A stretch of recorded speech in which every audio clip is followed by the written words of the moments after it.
The best thing about Creative Space is that we don't just want to encourage people in being creative in TV, film, or even theatre. We also want you to be creative in a variety of other things as well. So do you want to have experience in making jewelry? Do you want to pick up a hobby but do not know what to take or where to start? Then look no further than the Veil Jewelry Workshops. Veil Jewelry Workshops provides the best experience in teaching you how to make the best sterling silver jewelry. They will help you make a range of silverware including rings, bracelets, and many more pieces. You will learn the basic silversmith skills such as soldering, texturing, shaping, and lots more. Not only do the workshops provide the experience for adults, it also provides the best experience and fun for children as well. So if you want to learn on how to make sterling silver jewelry, and if you're very interested, go onto their website at www.veiljewelryworkshops.co.uk or get in touch with them via email at info@veiljewelryworkshops.co.uk or even phone them at 07789 794248. Are you looking for the perfect bracelet for a loved one? Would your man be interested in a personalised keyring from his children? Are you looking for the best priced jewellery, whether it be a necklace, ring, earrings, bangle, or even more? Look no further than Crafted Arts. Crafted Arts is a local business based in Barry within the Vale of Glamorgan, and they have a range of all the perfect items you need. If it's for the perfect gift for an anniversary, or maybe it's for someone's birthday, maybe something for Christmas, or you wanted to give someone that perfect gift that will last a long time, Crafted Arts is the business for you. If you want to know more or see what they have in stock, then you can visit them locally at 29 High Street, Barry, Vale of Glamorgan, CF627EB, or you can go onto their website at www.craftedarts.co.uk. You could even email them at info@craftedarts.co.uk, or maybe just give them a call at 07789 94248. Trust me, it's worth it for the perfect gift. Hey guys, Reece Deans here, our Creative Space podcast, and I have a very special treat for you today. Now, with the movie Wicked Part 1 out right now in cinemas, I encourage you to go and watch it because it's absolutely fantastic. But this is the reason why I have this special treat for you today. Recently, I got in contact with a representative of Gregory Maguire, the man behind the original story of Wicked, where it started off, where the musical started off from, where the film. It had to be one man, and that was Gregory Maguire, and I have him on my podcast here for you, truly. We talk about our background, how we started, and also how he got involved in writing Wicked, and how it just became this massive success, not just in film, but in theatre as well. He talks about the people, including Idina Menzel, Kristen Chenoweth, Cynthia Erivo, and Ariana Grande. He talks about it loads, and without further ado, guys, let's get down to it. It's me and the author of Wicked, Gregory Maguire, on Creative Space Podcast. Enjoy. Well, it's a thrill to have Gregory Maguire on the podcast, and of course, obviously, you know, Wicked. It's in the cinemas. It's massive, but before we get down to Wicked, before we want to talk about the Wicked Witch of the West and Glinda, etc., I want to know you as the author, you as a writer, because I'm a writer as well. I've written plays, poetry, etc. And I just wanted to know from off the cuff, what made you want to go into writing? What was the inspiration? That's a good example. I have to admit, I'm a lazy SOB, and as a kid, I had two advantages over many other people who might want to be writers. One is that my father was a journalist, and my father had 7 children, and so he worked very, very hard at writing in order to be able to support his family of 9. He wrote a humorous column for our local newspaper. He did reporting as a stringer for the New York Times and Time magazine and other national news outlets. And he also did public interest reporting and human interest reporting. So I grew up knowing that one of the things that adults did was sit at a typewriter and write if I wanted to pretend to be an adult. I might have pretended to be a street cleaner if my father had cleaned streets, but he didn't. He used his mind and his fingers. And so kids emulate their parents. And of my six siblings, four of us have become professional writers. So, we all kind of got the same idea from the same place. My second mother, who raised me, not my birth mother, but the woman my father married after my birth mother died, was also a writer in a slightly more literary way. She wrote poetry, and she and my father were both great readers too. So I grew up in a family in which language and storytelling, and actually the act of writing, were well revered and were in constant evidence. Therefore, it's like, well, what else are you going to do? I don't know anything else to do except be a writer. That was one advantage I had. The other advantage I had was a degree of genteel poverty in childhood. Now, I don't want to make too much of that. We weren't poor. I never would say we went to bed hungry, but I couldn't really say we often went to bed full, if you know what I mean. We had Yeah, we had enough. We all survived childhood. We all grew up and were healthy in our adult lives. Sorry about that. So it's okay. clearly we had enough. But there wasn't any extra. And so we also didn't have money for fancy vacations or even for that many toys. That meant we were thrown back on the resources of the public library and on the resources of our imaginations. If we wanted to exercise the practice of self-therapy to keep us from going mad from boredom, what we would do would be invent things and carry them out. Not unlike, Edwardian children or Victorian children or the Mm. children of Little Women who are constantly writing plays and musicales and tableaus and putting on little home entertainments. We put on home entertainments just to keep ourselves from going stark raving mad. Also, my parents were very strict. That's the final thing. I said there were two, but that's the third thing. They were very strict. I think out of a sense of heightened alarm because my birth mother had died young, leaving four children. Uh, and I think my father just didn't want to lose anybody else on his watch for the rest of his life. So that strictness also kept us more or less corralled in and around the family home. And in this way, I liken us to the Bronte children up there on the moors of Yorkshire, each of them writing and making little books in order to keep from bashing each other's brains out with a skillet. They use their creativity for their own mental health needs. They would not have known that was what they were doing, but they were keeping themselves sane by using their creative imaginations. And I think that's what happened for me and in my family as well. You know, it was really interesting you say that because in my family, or of course, I don't know where I got my creativity from.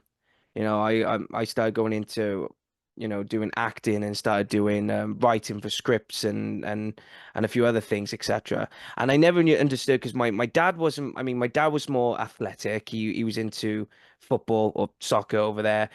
He was into rugby. My mum was not saying that they had a taste. They didn't have a taste in X, Y, and Z, but Right. I was trying to look into, right, what about my grandparents? And I lived with my grandparents for most of my life on my mum's side, and Really? they Is that because you just all shared the same house or? no, no. So basically, what it is when my mum and dad were very young when they had me. They were both 18, Uh-huh. and I think in the first, I'd say 7 years of my life, I was back and forth. Where if because my mum Uh-huh. and dad, I would be with my mum and dad on a few days, and then on a Friday, maybe Saturday and Sunday, I'd be with my grandparents. Ironically, in the same house that I am Uh, in now. And I think it got to, and because they were young parents, and I don't blame them for one moment. I think there was a lot of uh, how do I put it, intolerance to each other, where they were so young and they had to grow up very yeah, quickly, and there was a lot of and I didn't, and I felt like it was unfair for me to be in that environment, being the only child at the time. So right. I think it got to a point where it wasn't just that point because I went and lived with my grandparents for like a year, And then I changed primary schools then when I was 10 and moved to another one in Cardiff where my family we moved. And then I think I was only there for 6 or 7 months when I went into a comprehensive school when I didn't know what the school system is like in the States, but if I was 11 or 10 or 11, what age range would that be for schools in America? Well, 10 or 11 would be, we would call that fourth grade or fifth grade. Um, okay. so there's kindergarten and then counting up from there, one, two, three, four, five. Yeah, because The lip of now they call it the lip of middle school. Middle school starts right after 10 or 11. Like when you're about 12, you go to middle school now. We didn't have middle school when I was growing up. It was just grade school right up to high school. But oh, because yeah, there was primary school or there's nursery, primary school, and then high school, and then yeah. there was like there was another option, but um my mum couldn't get me into a school in Cardiff, so the Uh, choice was, right, you're gonna have to go back into Barry to a school because there was two schools that we tried in Cardiff. One wanted me, but I was dead afraid of going there on my own, and they had a very bad reputation. The school uh, I wanted to go, or that my dad wanted to go, they said we're not taking him, full stop, no reasons why. And in the end, there was an all boys school that said, yeah, we'll take him, and it was in Barry, and most of my friends that I grew up with were there, so I was like, yeah, I'm going. And moved back in with my grandparents. For for the first another 2 years, and when my mum and dad did move, I was like, th things were not great at the time. And when I did move back in for a short period, things were not. My dad wasn't helping matters, but then my mum was like, there was like back and forth scenario, and I was like, you know what? I'm out. I'm going to yeah. move in with my grandparents properly, and that's what I did from there on. And there's no, it's a bit of a one day probably write it down and say, yeah, this is what happened. But it is what it is. Very complex. It was very complex. Yes, yes. But how in that way do you think that turned you into a writer? Because we all have interesting childhoods one way or another if you go down, if you cut beneath the skin a little bit. Yeah, well, my family have always said I had a very good imagination, and I had an imaginary friend. I had a lot of like this could be here, that could be here, and I would do voices, imitation. I loved movies. I didn't like musical theater at the time, and I even though I love musical theater now, I remember when I was 7 or 8 years old, my three cousins were in a production of Annie, and my auntie went to take me, and she said, "Well, what did you think, Reese?" And I said, "It is crap. What is that about?"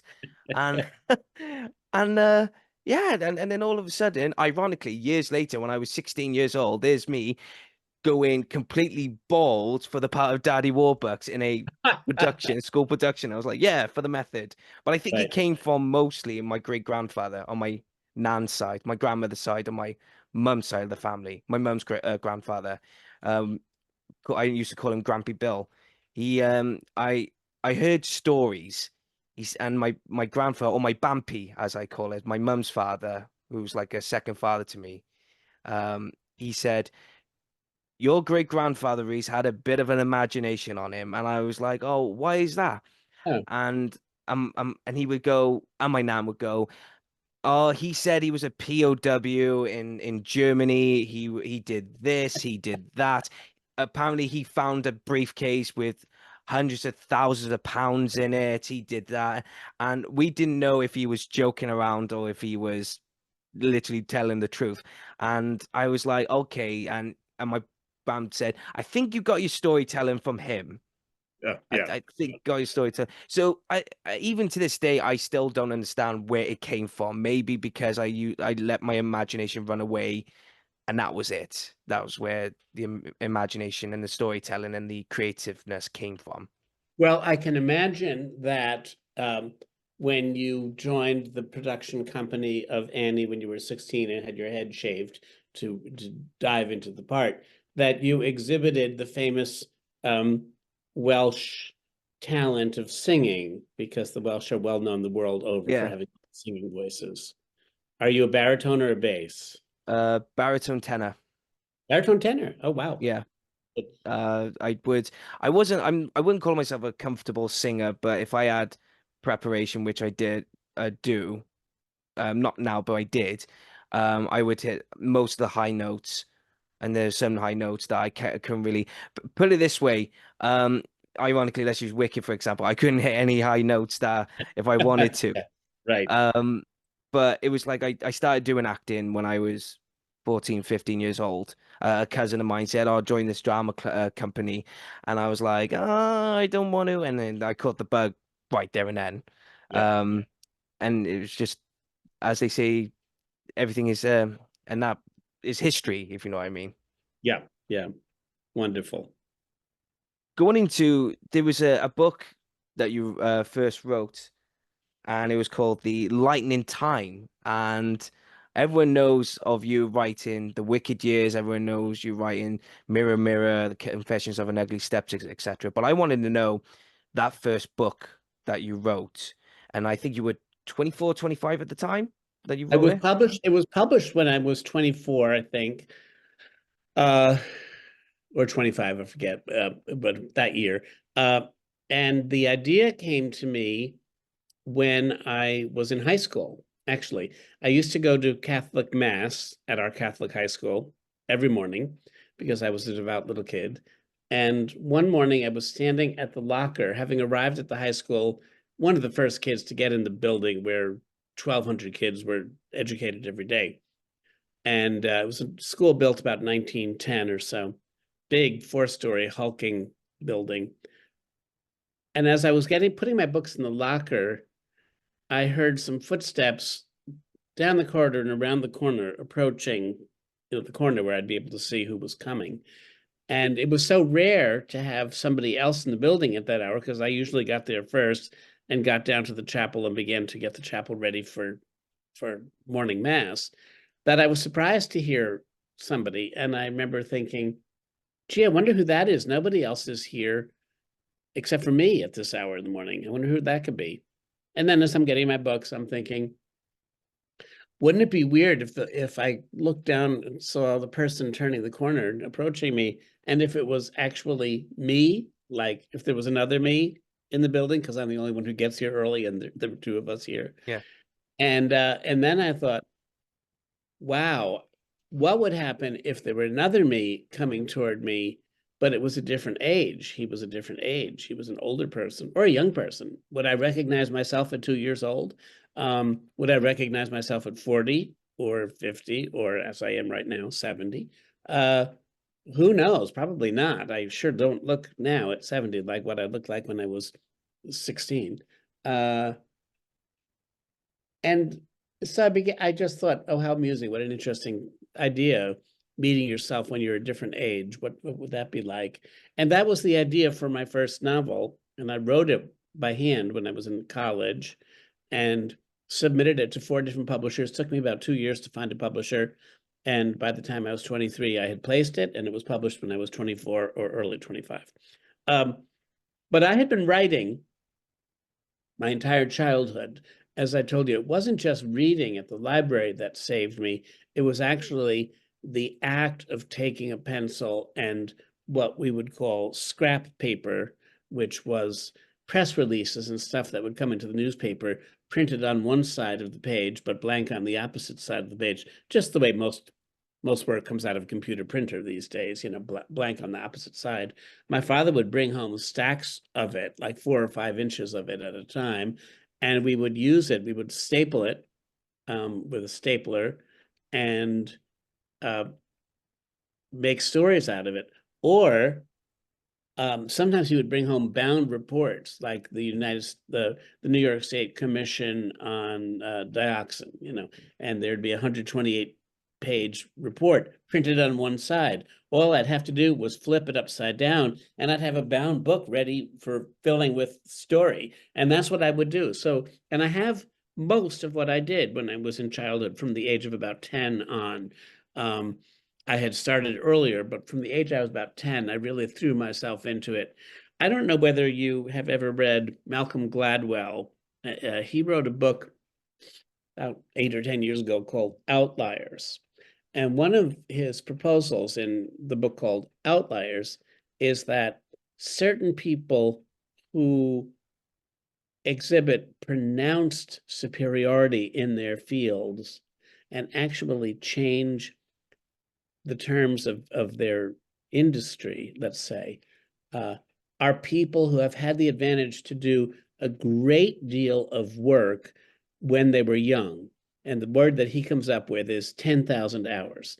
Like if you're a child prodigy and you are professional at the age of 18, it's because you put in 10,000 hours of work between the ages of 10 and 18, or 6 and 18.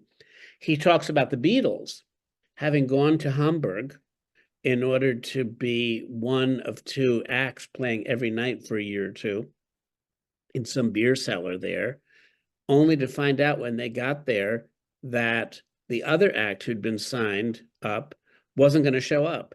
So they had the responsibility and also the privilege of doing two shows a night and practicing during the day. So in the 4 years that they were first forming and then playing together in Hamburg, they put in about 10,000 hours of playing. So by the time they were hardly, their early 20s when they really caught on, they weren't quite the overnight sensation that we sort of think of genius as showing up in. They had put in those 10,000 hours. The same thing, he says, is true for Bill Gates and Microsoft.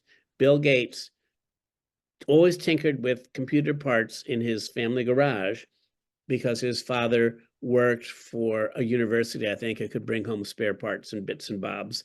And he allowed his son, not only did he allow his son to fool around with them, but his son got into Harvard and then dropped out to come home and continued tinkering.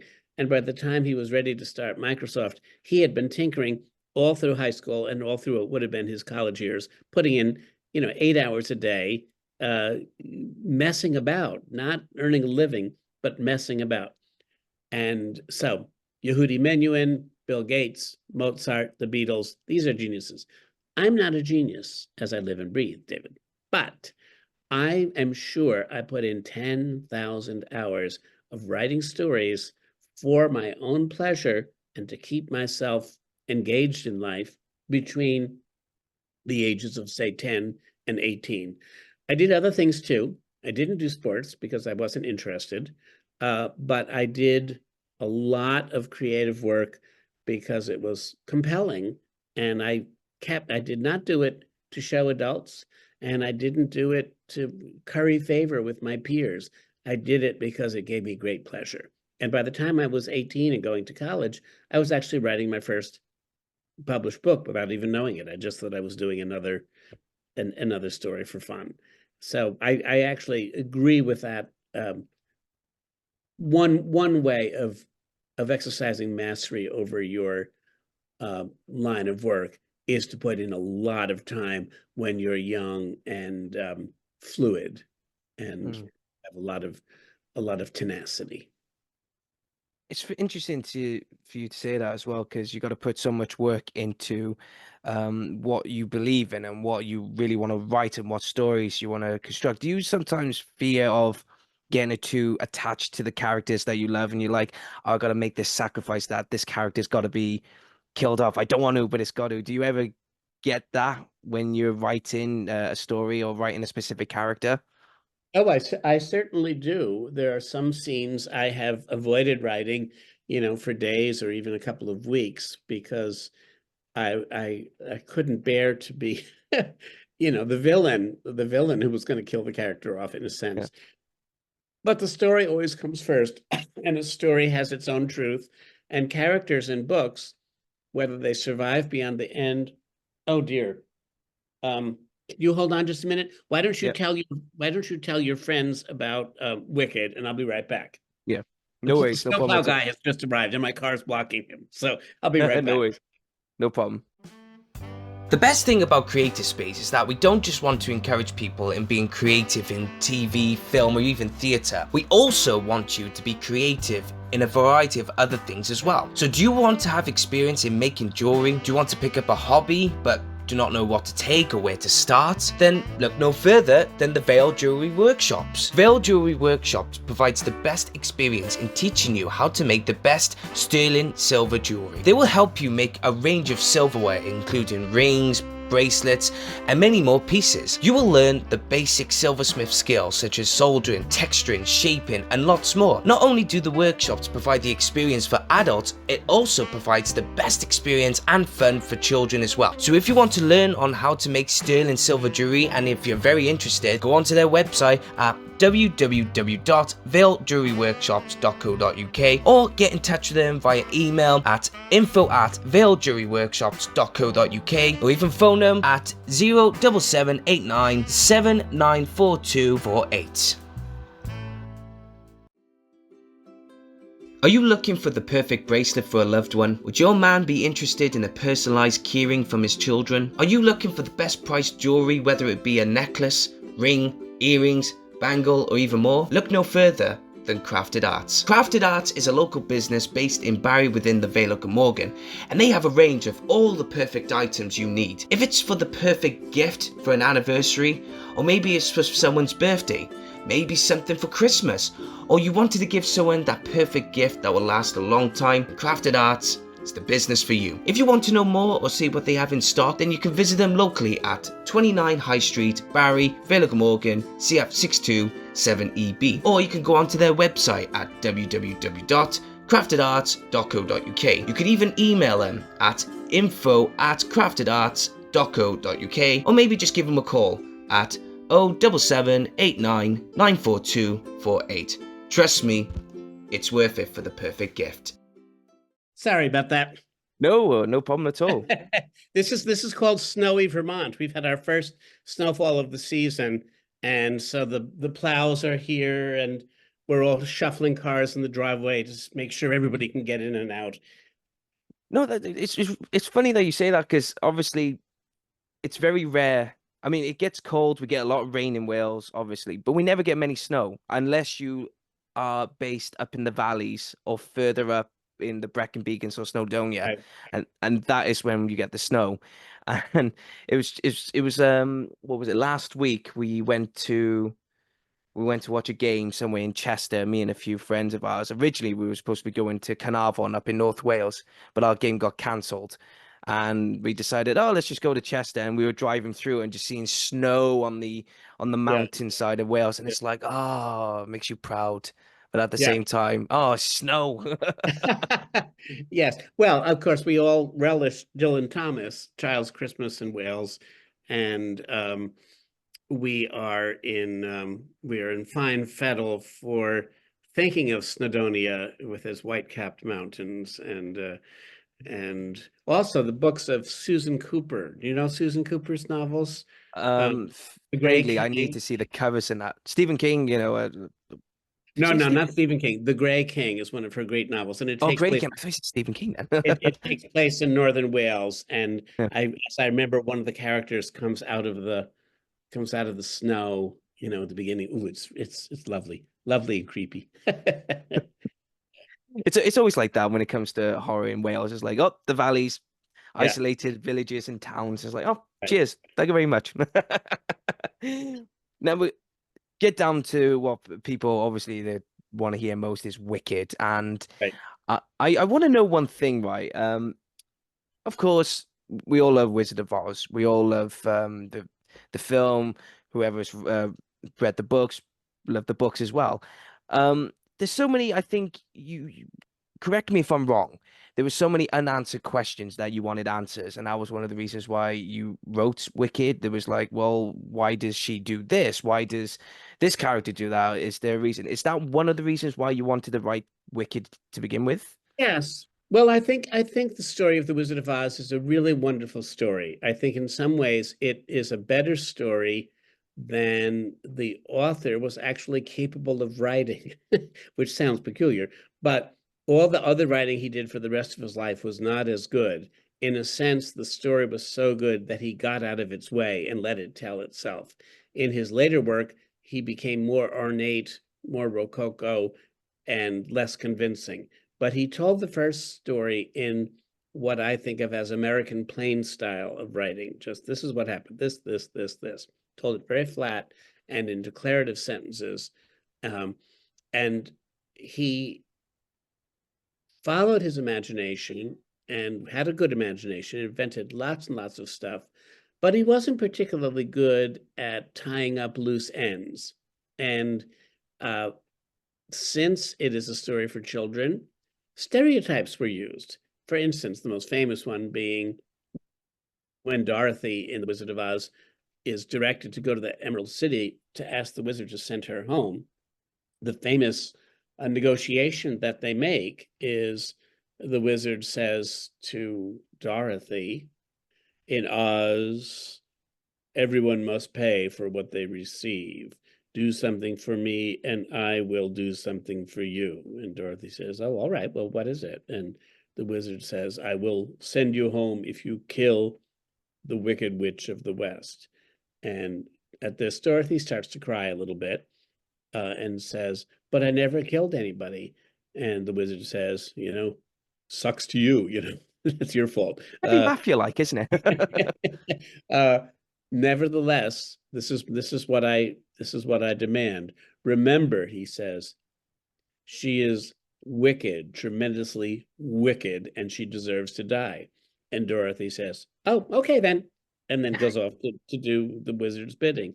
Now, in the movie, the famous 1939 film starring Judy Garland, which is how most of us know the plot, the wizard doesn't ask Dorothy to be a paid political assassin. He asks her to get the witch's broom. But it's effectively the same thing. And in the movie, Dorothy kills the witch by accident, by accidentally splashing her with water that she intends really to put out the fire on the scarecrow. But she douses the witch because the witch is in the way and the witch melts. And so her death is kind of second accident. Dorothy's a pretty lethal person to invite to a party. She's constantly dropping houses on people and killing people with buckets of water. And it's like, can you go wait in the backyard? We'll throw you your dinner plate through the window. We don't want you in here. But the book is more crisp and says a witch is a witch and deserves to die. Everybody else is allowed to grow in the story and to come upon the knowledge of their own talents and strengths, courage, heart, wisdom. But the witch is not. And even as a kid, while I didn't like the witch, and I certainly was terrified of Margaret Hamilton playing, her in the movie, I nonetheless always found it a little creepy, even when I was 8, that Dorothy, when she gets back and learns the truth that the wizard doesn't have any power to send her home, and says, "You're a bad man," and he answers, "I'm not a bad man. I'm just a bad wizard." And again, she swallows it. Oh, okay. You just made me kill somebody, but you're not bad. Oh, okay. I buy that. And as a kid, I was not super obsessed with moral behavior, but kids are taught to be good. And to me, I thought, Dorothy, why are you letting him off the hook? He is a bad man. He sent you out to the West. He put your life in danger. Adults don't do that to children, put them in danger. He's a terrible man. And just because he says he's not bad, you're just buying it. Your innocence is charming, but it's not very useful because it's not going to protect you against bad people. So it was in thinking about that kind of thing that actually directed my moral imagination toward the story of The Wizard of Oz, what was wrong with it, and what could I uncover by looking at it a little more closely. Did you need it? Probably a daft question, but did you need to get permission to make these characters to write it in your own way? It's not a daft question. I was daft myself at the time not to have asked the question. But as it turns out, when I began to write the book, um, all the material in the estate of L. Frank Baum, including The Wonderful Wizard of Oz, published in 1900, was still under copyright. And I didn't know that. I assumed, without doing any research, that it was in the public domain by now. Mm. When I finished the book and sent it to my agent in New York City, he wrote back and he said, my, how clever you are. Baum's estate just came out of copyright 4 months ago. And you're the first one off the docket with a book based on his characters. Um, and so I was, and so I could retell his story without having to get permission. Now, what I couldn't do, David, is it David or David? Reese. Oh, it's Reese. David is your last name. Reese Deans is the Deans is where I think you talking about David of one of the Welsh names earlier on Yes, before we I'm press sorry I record. got that mixed up, and I've been Hey, calling no, you. it's fine. Absolutely Sorry. fine. I got called Rice before. Well, I do know it's Reese. That much I do know. In fact, that was my agent's last name was Reese, although spelled in the American way. Sorry, excuse me, Reese. I'm terribly No, sorry it's about no problem. that. But let's see, what was I saying now about the? Oh, yes, as you may know, the 1939 film, the copyright was extended on it, and the copyright is still in hold by Ted Turner Productions. And so when my book came to be published, I had to go back through the manuscript and scrub out any references, Reese, to things like the ruby slippers or the phrase, if I only had a brain, or I have a feeling we're not in Kansas anymore. Any of those many familiar phrases that were invented for the film script rather than by L. Frank Baum for the novel, I could not use a single one of them. I could hint at them. I could call I could call the famous ruby slippers, I could call them jeweled shoes and not say what the jewel was, and not say what color they were, and hope that my readers would think of ruby slippers. But I Hmm. couldn't say ruby slippers because that part was still under copyright by MGM. Did you ever get in? What was really funny though, when a lot of people, when they watch Wicked the musical, or they watching the film now, or even watching The Wizard of Oz, yeah, it's all light-hearted. It's all sometimes bright colors, even though there's a lot of important messages within, Mhm. especially within the musical. Um, but my fiance said to me, "It's a bit dark, though, isn't it?" I was like, "Well, yeah, you've read the books." Yeah, yeah, Um, and I said, "Have you?" I remember saying to someone, "Oh, it's funny how Wizard of Oz." Judy Garland, Follow the Yellow Brick Road, we're skipping along, hey, and then Return to Oz when Disney had a go at it. It's like, oh, a decapitated woman's head. Wow. Okay, okay, we're going down this route now, are we? yeah. Right. Yeah, the Did you Yellow ever Brick get in? Road does take some twists and turns. It's true. Yeah, but what is it that made you saw Elphaba being a good character, and then the wizard being a complete, well, gangster, as I said earlier. It is Yeah, very gangster-like of the wizard, the way I think of him. And yeah, you got Glinda. What made you want to swap? Say, well, Elphaba's really good. She's not yeah. born wicked, no pun intended. Yeah. Well, I've already told you about my childhood conundrums about the behavior of the wizard. And so I did Yes. not think that was good behavior, no matter what the movie was telling us. I had my own opinion about it. I thought that was heinous and sneaky and exploitative. About the witch, it was a less clear path. Now, I have to say, in my novel Wicked, which is published in England and I'm sure available in Wales, uh, the portrait of the witch, whom I call Elphaba, uh, is not as squeaky clean, polished, bright, and shiny as the portrait in either the musical or in the movie of the musical, where she almost is a saint. You know, she's so good, she has almost nothing, uh, no tarnish to her at all. I thought when I began to write the novel in 1993, so a little over 30 years ago, my aesthetic ambition was to really write a novel about uh, a psychopath, about somebody who could not stop doing terrible things, somebody like a Hannibal Lecter or a Humbert Humbert, or I did not intend to do a revisionary view of a villain and show that she was really a saint. That was not my intention. However, Reese, here's what happened. A writer, I believe, has an obligation to look at the material that is coming out of his or her pen and read it and ask himself or herself, what is my subconscious trying to tell me here? You know, I have to follow not just my intellect and my kind of cognitive sense of design, but I also have to follow my heart, which is revealed through the subconscious. So I started out writing about the Wicked Witch of the West, intending to make her as scary and creepy as possible. In my book, she's born with a set of snake's teeth in her head. She's green. She's unpleasant. Uh, and at about page 40 in my book, she hasn't even learned to walk yet. She's crawling around on the floor and she pees on the floor. And I have her putting her face down to the floor and smelling her own pee and smiling at it.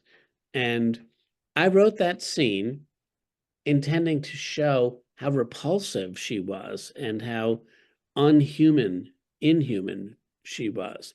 The next morning, when I got up in my flat in London, where I was living, and I read the passages I'd written the night before to see where I would be starting next and moving on. I read that passage about this child doing something unsavory and unpleasant. And you know what? What happened? My heart broke. I said to myself, oh, you poor thing. Nobody is ever going to get you, are they? You're just you're just going to be alone and no one's ever going to get you. It doesn't matter whether you're good or bad. What you are is alone. And then I said to myself, Gregory, you have to stop trying to force this character into being a psychopath or a sociopath. You have to stand back and let your subconscious tell you what's going to happen to her. And you read it while you're going on and you watch what you're seeing and understand who she is. She will tell you who she is. So in that way, I ended up writing a character that I think in my novel is much more human than saintly. She's neither good nor bad, or I should say she's both good and bad. She definitely makes mistakes and makes some really wrong choices. And she has ambitions to do good for the world. This Mm. seems to be a profile of almost everybody I've ever met in my life. Yeah. She is who she is. And Yeah. that's well, that's life as well, isn't it? It's like you are who you are, and you can it's like was it mustard? You either take it or leave it. This is who Yeah. Alphabet is. Yes, right. Right. Exactly. She's not, and she can't change who she is. Few of us can. And we have to get on with it, and so does she. So that's why she became Elphaba, and that's why she became. Um, I did have some models for her. One of my models for her was the British writer Virginia Woolf, Mm. who I think was super intelligent, super creative, and a little shirty by being a woman in the 19 teens, the Edwardian and late Victorian times, and initially, considered to be a second-class citizen, even by her educated father and her doting mother. Women were considered second-class citizens next to the boys in the family and the men in the family. And so I wanted Alphabet to be smart and canny the way Virginia Woolf was. And in the latter part of my novel, which doesn't track how the play and the movie will unravel, develop.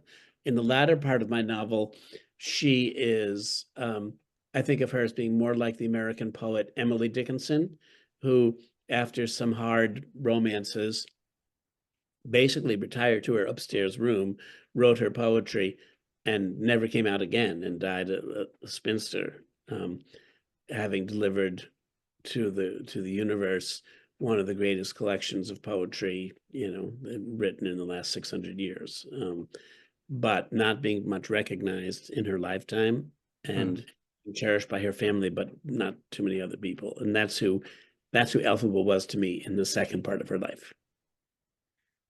When it first got published, it only sold 500,000 copies. But was you just happy that it was published, or was you a bit disappointed of the way the way it came out, the way it sold many copies, the reception? But what was your feelings towards Well, the? I don't know. You're a writer, and you know what the number 500,000 means. There is no way that's a disappointing number No. to a novelist. I mean, most books, even most well-reviewed books, if they sell 10,000 copies, that's considered a hit. 500,000 copies is a lot of books. Mm. Now, mine, we're talking over a 7-year period or so before the play opened. It was actually closer to 1 million copies before the play opened. So it never hit the bestseller list per se, the year it came out. But what happened was it did become what in American parlance we call a sleeper. It just grew from through word of mouth, and for about the first 10 years or 12 years, every reporting season in the United States, it's every 6 months. Every sales reporting season, the book sold more than the season before. That's just a constant ascent of numbers of copies sold every year. Um, Usually books sell, the book gets launched, the first 2 months they sell this much, and then Yeah. straight nose first into the ground. So I dispute the way you posed that question. I wasn't disappointed at all. In fact, I made enough on that book to basically buy my house before Broadway came into the picture. So I was not unhappy with it. Doing research, it said unsuccessful. So I'd be happy to sell 500 I copies know. myself. It is very. I've seen that research, and I've like my eyebrow gets raised and knocks against the ceiling. Really, who do you know? I mean, people like Stephen King sell 500,000 copies. Margaret Atwood, most people don't. Um, Mm. anyway, so it was Oh, not there we unsuccessful. go. Oh, it's successful. Just scrap it out. It is successful. I mean, come Yeah, on, as an author. yeah. I mean, I love it. But when the musical did come about, I think it was it Universal Pictures at the time that bought the rights to the book, and then Yes, yeah, about 3 weeks. Actually, the week after the book was published, it got some great reviews, especially out in LA, and movie executives and movie stars started calling my agent right away to try to sew up the rights to make it into a movie motion picture. And I eventually went with the American actress Demi Moore, uh, because she had an existing business relationship with Universal Studios. So it wasn't a case. I heard from other actresses who wanted to be in the movie too and own it and produce it, but their production companies didn't have pre-existing relationships with studios, whereas Demi Moore's did. So I thought it was more likely to become a film if that contact had already been established. So I let Demi Moore option it, and for about 4 years we worked on. I didn't do any of the work, but for 4 years, Universal and Demi Moore's production company worked on getting a shooting script for it as a non-musical film. But I must point out, Reese, that this was a little bit before the heyday of the Harry Potter books mm, and subsequent films, and it was a little bit before the heyday of Peter Jackson's take on the Lord of the Rings. And so big money put into fantasy films was just about to happen, but hadn't really happened yet. And Wicked, any way you sliced it, it was going to be an expensive film to make. And Universal was a bit skittish about the amount of money it would cost. And frankly, the scripts weren't very good. I was disappointed in them. But by that point, I had adopted 3 children with my boyfriend, now husband, and I needed to pay their bills and keep them safe. So I wanted the movie to be made so I could get, a one check purchase price and then, bank it to help pay for their college careers when they came along. Uh, but I didn't like the script, and eventually, the composer Stephen Schwartz, who eventually wrote the musical, went and knocked on the door of Universal Studios in Hollywood and said to the producer, Mark Platt, look, it's the gossip of Hollywood that you have this incredibly strong property, but you can't seem to make something worthwhile out of it.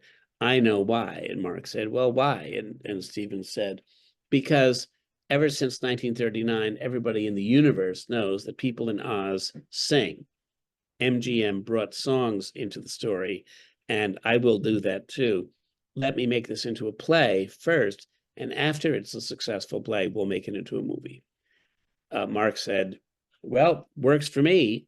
I'd love that thought, but you'll have to convince Mr. Maguire because he's the one who owns the property and he will have the final say on whether or not this could happen. And frankly, he has kids and he would rather have a big check from a movie studio than a small check from a theater on a tentative, speculative kind of um, project. But Stephen Schwartz came to me, we met. I knew who he was, I knew his work. I did like music theater quite a bit and do. And I was easily persuaded that he was right. People in Oz do sing. And furthermore, my book has a sort of 19th century intensity about moral issues. It's also free of jargon because Freud didn't really show up and start changing the way we talk about character and behavior until the 20th century. And my book, set in Oz, doesn't have to deal with complexes and repressions and things. It's more Dickensian. It's more like Tolstoy. It's more just watching how people behave, and you can infer what you like about what makes them tick. But the author's not telling you what it is. It's your job to figure it out for yourself. So I liked that idea, and I liked the idea of it being a play. And then the thing that happened was the play was 25 times more successful than anybody had planned on. So instead of it being a play for a couple of years and then being made into a movie, it was a play for 21 years. It's still running on Broadway. It's the fourth longest running play in Broadway history. It's still running in the West End. It's the 10th longest running play in West End history. It just seems to have longevity built into its genes. That's partly due to L. Frank Baum, partly due to reverence for Judy Garland, partly due to the strength of my novel, and a lot to do with the strength of the musical property that Winnie Holtzman, the book writer, and Stephen Schwartz, the composer and lyricist, put into it. Was there any particular song that you really liked when Stephen Schwartz played all the songs? Is there any? You've probably been asked this loads of times. Well, I like almost all of them for different reasons, but musically, the one that is the most thrilling for me to hear sung is not Defying Gravity, Oh, uh, which is most people's favorite, and it's not Popular, which is fun, but it's not my popular. It's not the most popular with me. With me, it's a song in Act Two called "No Good Deed Goes Unpunished." And mm, that is a kind of a tour de force of melodic invention with a lot of changes in the key signature, um, and and a lot of passion. And in that song, Elphaba gives up on her ambition to be a force for good in the world and decides she has no choice now. She's been pushed into a corner and she's going to embrace her inner witch with all the bad sense of what being a witch actually means. She really never does, but that's what the song says she's going to do. And it's great to hear on the stage and it's great to hear on the soundtrack. And I can't wait next year when Wicked Part 2, the movie, comes out and we get to hear Cynthia Erivo, um, launch us through that particular maelstrom. yeah. Did you ever have the opportunity before you met? Because I seen there was a picture of you with Ariana Grande and Right. Cynthia. Uh, I can't pronounce her name. Is it Erivo or Evro? I say Erivo. I'm not sure if I'm not sure which is correct. Neither do I. If Cynthia's listening, sorry. Um, but there was Adina Menzel Right, and Christian Chenoweth, right? right. Which both of them, spoiler alert for those who have not seen it yet, they're in it. And but it's that powerful voice of Idina Menzel doing Defying Gravity, and then there's Christian Chenoweth's lovely, warm-hearted, popular song. Yes. Did you ever get the chance to meet him, and what was it like just to see those characters come to life from your book going into the stage? Oh yes, I've met both of them many times actually over the last 25 years. We are, like cousins almost. If they happen to be in town, by which I mean the Boston area, I make every effort I can to come see them and then go backstage and go around, as Alan Bennett would say, and give them a big warm hug and usually bring them some presents. uh, they furthermore, both of them have almost grown up with my children. I mean, when they first met me, my kids were all under the age of 5, and I would go to New York, dragging them along. Now my kids are in their mid-20s, and when I take them backstage to see Kristen or Adina again at one event or another, they fall into each other's arms like they're long-lost cousins. It's so, so sweet. And since my kids don't have a mother, they have 2 dads, the fact that these actresses of such renown can lavish upon my children such affection without pretense uh, is something for which I will always be grateful. They have really given my children something wonderful, and similarly, Cynthia uh, and Ariana both greeted my daughter for the first time in Hollywood earlier this month. With warmth and affection as if they'd known her whole life, even though she's 23 at the time of meeting them. With when it came to one other individual, Jeff Goldblum playing the Wizard, because there's always that character, the Wizard of Oz. Um, what was it like to meet him if you did meet him? Because I just imagine him being that suave, just cool, calculated man who's like, hey, how's it going? I just be there going, you're Jeff Goldblum. Yeah. I did not meet him on set. I met many of the other performers on set in London when I came over about a year and a half ago to watch uh, uh, for about a week, what was being filmed. I did not meet him because he had actually, I think, wrapped all his scenes already, and he wasn't there. So I didn't meet him until the 7th of November this month when I was out in Hollywood for the Hollywood premiere. And I approached him and he kind of smiled, warily. And I introduced myself to him as the person who had written the novel Wicked. And he reared back like, and I thought he was going to slug me. It's like, you? Uh, but he was very warm and quirky in his thinking. And what was interesting was his slightly off the beat rhythm of speaking is a natural way of speaking. He doesn't just put that on for being in a performance.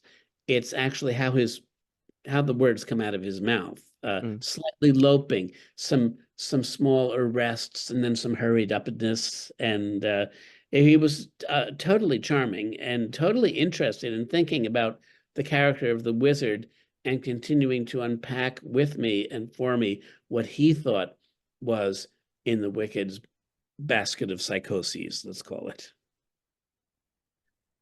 Did you have any, I know it's you got their own script writers and their own casting directors, but did you ever, when you were writing the characters in the book or where before they were going to do the film, did you have any ideas of, oh, I would like to see so and so play Elphaba or so and so to play Galinda? Did you ever had that thoughts before the I, film I was going to come? I did not have that thought regarding the film because by the time they got around to casting the film, the play had already been showing for 15 years. I've I hold it in a great deal of affection and I attend to it um, as I need to professionally and emotionally, but it is not my whole life. I have 42 other books out and I have a family and lots of brothers and sisters. I have political commitments and I have uh, nonprofit commitments. I'm very interested in literacy and in environmentalism. And I put my attention to lots of things, not just the care and feeding of the wicked enterprise, which is huge, but I don't have to do too much about it. However, so by the time they came to cast the film, I had long since escaped its domination in my life. And I thought, well, whatever they do, they're going to make the best decisions they can make. And I hope it will be successful and I hope it won't be too embarrassing. When I was writing the book, however, Reese, um, and this is now 30 years ago, I actually cast characters from the performing arts in the roles in my head so that as I wrote different scenes, I could see them being played out in my mind by different performers from that period. For instance, uh, Madame Morrible, who is played by Michelle Yeoh in the film, in my mind, she was played by Angela Lansbury. Oh, Angela Lansbury. Yeah, she would have been a great, scary Madame Morrible had she been around, had they made the film 10 years ago. Uh, Michelle Yeoh is great, don't get me wrong, Mm. but I didn't know Michelle Yeoh 30 years ago. Uh, uh, I had as Glinda, uh, that actress, it's not Michelle Pfeiffer. Michelle somebody who was in Working Girl. She has a very high voice and lots of curly hair, and she was my Glinda. What is her name? Michelle Pfeiffer also has curly hair, but her voice is lower. Um, and uh, and for Elphaba, who I knew could sing in my novel, she sings. Even before I knew that this was going to be a musical, in the movie of my mind being based on my book as I was writing it, Elphaba was played by K.D. Lang, the American singer. Mm. K.D. Lang, 30 years ago, was immensely popular. She had dark hair and a strong profile, like an axe edge. Very beautiful, but not your classic definition of what you think of when you think of as a Hollywood, beauty star. And I saw Elphaba as being arresting, in fact, as being somebody you couldn't take your eyes off of, but not in the traditional Hollywood pinup, you know, uh, kind of glamour.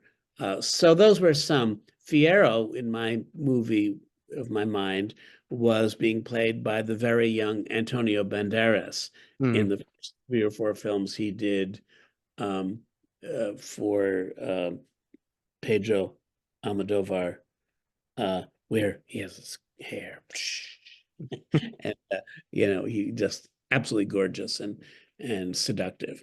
I think Jonathan Bailey does a pretty good job doing that role myself in the movie. So that was what I did, but I did not cast the current movie in my mind. I was content to just sit back and keep my big mouth shut and watch how it unfolded.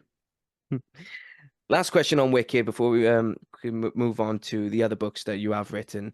Um, Now you're proud of the story, proud of the book, proud of how far it's come.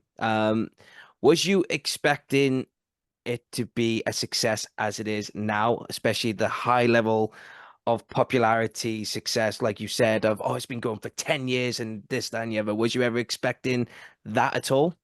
No, I don't think anybody who goes into the arts for a living, or even as uh, an avocation, um, thinks that they are ever going to be successful. Success is not really part of the ambition. If they're going to be successful, it's successful on their own terms. Did I see clearly enough what I wanted to do? And did I bring all my current strengths to bear on the project at hand? That's how success is measured. Did I fulfill my own ambitions? Not did I make money? I did not expect to make money. I thought it was not a bad idea. And I thought if anything I've ever done makes a little money, this will be it. There will be a little cohort of slightly nerdy people who like this book because they like things like this, and I'm one of them.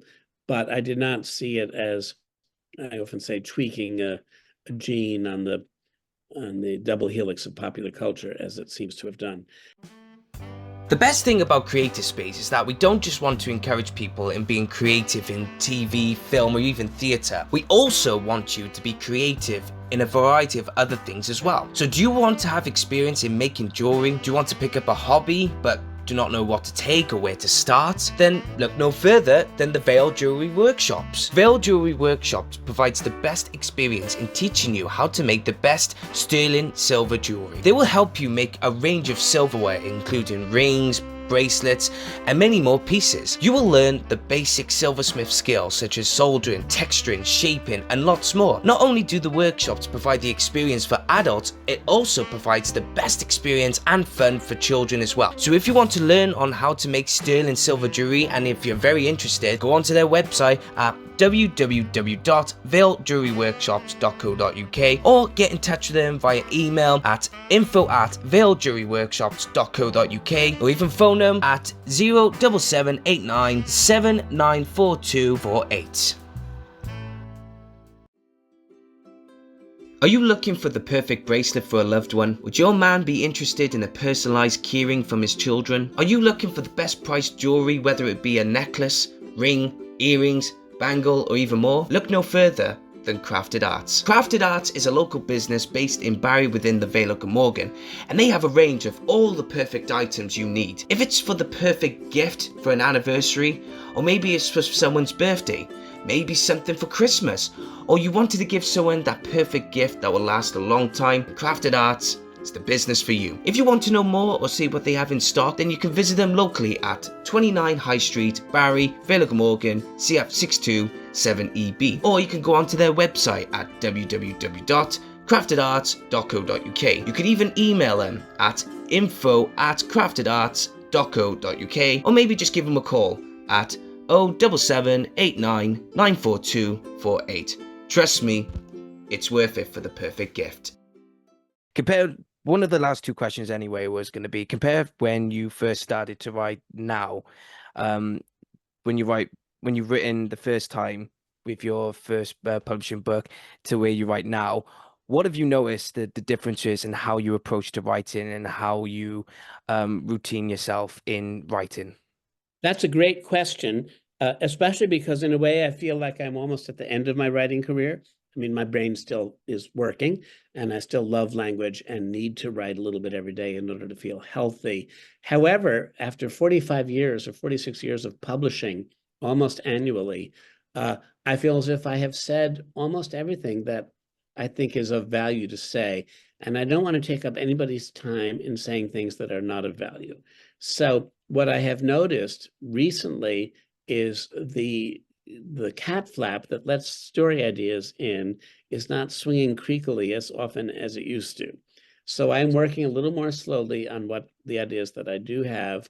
And yet at the same time, I have a lot more confidence in how to shape a sentence, a scene, and how to aim toward the strongest way to get to my point. My books, I think, more recently are sometimes more complicated, but usually more efficient mechanisms for delivering a story and a moral than they were when I started out writing Wicked 30 years ago, which was my first novel for adults. Last question for you, Mr. Maguire, Gregory Maguire, creator of Wicked. I always ask my guest the same question. How do you look back on your career? Well, my career is definitely stained with a bright green shadow. In a way, I ought to have been able to predict it from childhood because of loving The Wizard of Oz even when I was 5 or 6. I talked about how strict my parents were at the beginning. One of the ways they were strict was they didn't let us watch much TV. They didn't think much of TV. They thought it was coarse and they wanted us to be sharper intellectually than TV might lead us to be. But once a year, they did let down their guard and let us watch the annual rebroadcasting in the United States of the 1939 film, The Wizard of Oz. I used to look forward to it, like every child of my generation and of my neighborhood, look forward to it, lap it up with reverence when it happened, and then talk about it the next couple of days afterwards in the schoolyard and in my backyard with my brothers and sisters and my friends. What's your favorite part? What's my favorite part? I even played it. I would organize groups of kids in my backyard, brothers and sisters and neighbor kids, and we would reenact the story without the music, of course. And since we all knew the beats of the plot, we would just extemporize it and go around the backyard being Dorothy and the wizard and the scarecrow and all the other people. So in a way, my whole career has been shadowed by a green stain. The clock of the time dragon is ticking away. I did not expect that to be the case, and I'm happy that Wicked is not the only book that I've written, and it's not the only thing that I care about. But looking back on my career, I'm amazed that I could make it work at all. I know that I'm one of a very small number of people who can say honestly, oh, yes, I'm a writer. Yes, I make my living as a writer. Yes, I've raised my family on my income as a novelist. What? You must be lying. No, I'm not lying. I actually did it. Who knew? I can't tell anybody else how to do it, but I did it. Thank you guys for tuning in to the Creative Space Podcast channel. Make sure you like, share, and subscribe to the channel so you can be notified for more content in the future. Thank you once again.